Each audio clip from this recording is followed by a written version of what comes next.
My dear sisters and children, we often hear in India sometimes politicians talking one nation, one election, one language.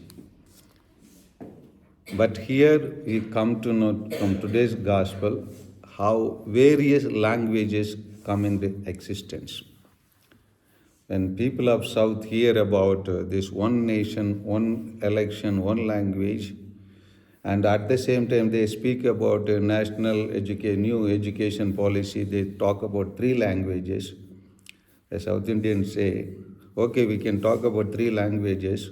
First, allow in your temple, inside the sanctorium, three languages to be used as worshipping language. Because we know only one language is used. You know, do you it? What language they use it? Sanskrit. And they speak about three languages, contradictory statements and contradictory way of people living. Same thing, this is man, we are followers of we are generations of the human beings. And same way here, though your whole earth had one language and a few words, and as men migrated from the east, they found a plain in the land of Shinar and settled there. And they said to one another, come, let us make bricks and burn them thoroughly. And they had bricks for stone and bitumen for mortar. Then they said, come, let us build ourselves a city and a tower with its top in the heavens, and let us make a name for ourselves, and let we be scattered abroad upon the face of the whole earth. Again, man, why did Adam and Eve listen to Satan's trick or Satan's cunningness? Because when they heard they will become like God, they were more attracted. And therefore only they ate. And here also, man want to make a name for themselves and want to reach up to the heavens. So man, when he, with his pride, or when he forgets God and does things only for himself, of himself, then God interferes. And therefore only we read 11:5, you read. The Lord came down. The Lord came down to see the city and the tower which the sons of man had built. Sons of man means son of Adam. Sons of Adam had built.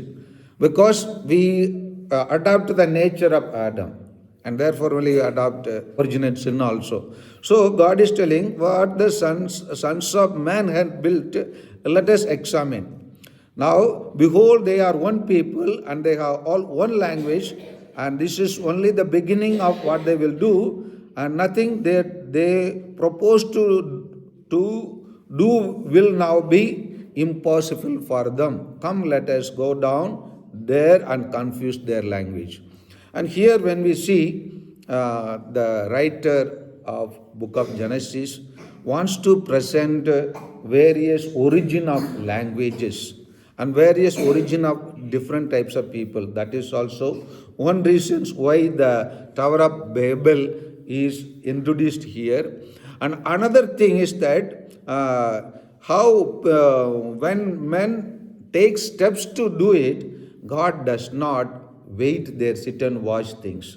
When man goes on keep doing nonsense, God does not sit and watch. He acts. Sometimes he acts so radically and so confusingly.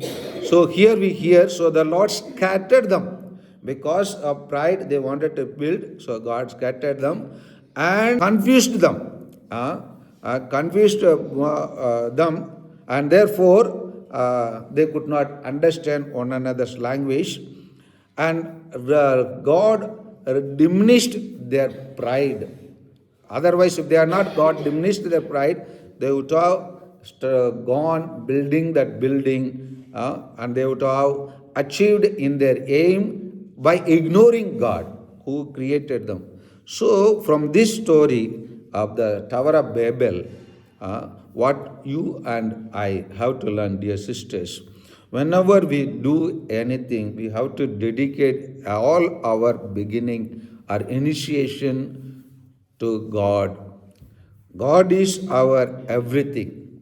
And when we forget God and do whatever with our money, with our talents, with our abilities, God does not guarantee or recognize those activities. That's what we see here. And therefore, even though man made use of the knowledge and the power given to him, but still, when they do not recognize, God acts.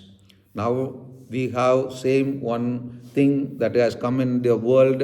What do you know? That same way that was a building. Now we have got a new technology which will certainly threaten the church, threaten even God's creation, and which will certainly ignore God. What is it? AI, artificial intelligence. Because artificial intelligence also will bring the same end like the Tower of Babel. So we can use artificial intelligence to certain an extent. Now also I am recording through my mobile. It is also artificial intelligence. But in the mobile there are so many nonsense, so many things which is spread very faster, very faster.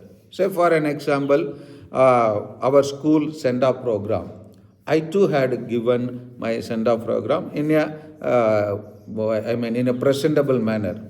Whereas my students had given the send-off programs, their entry into the school, which has reached to almost to 2 lakhs people. So the good things what you have presented before the people, that same artificial intelligence we used, it has not reached even 2,000 people.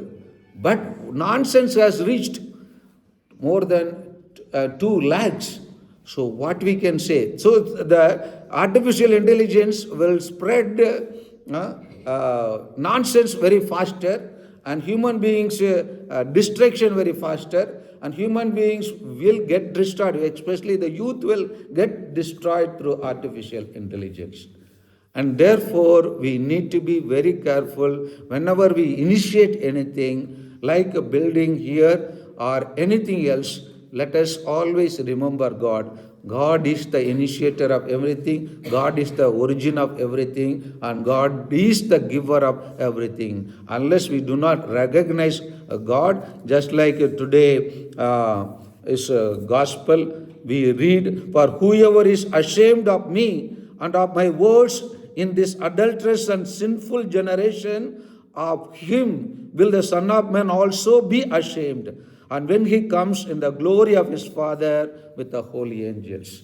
And this is what going to take place. And therefore, my dear sisters and children, let us always give priority to God. Whenever we do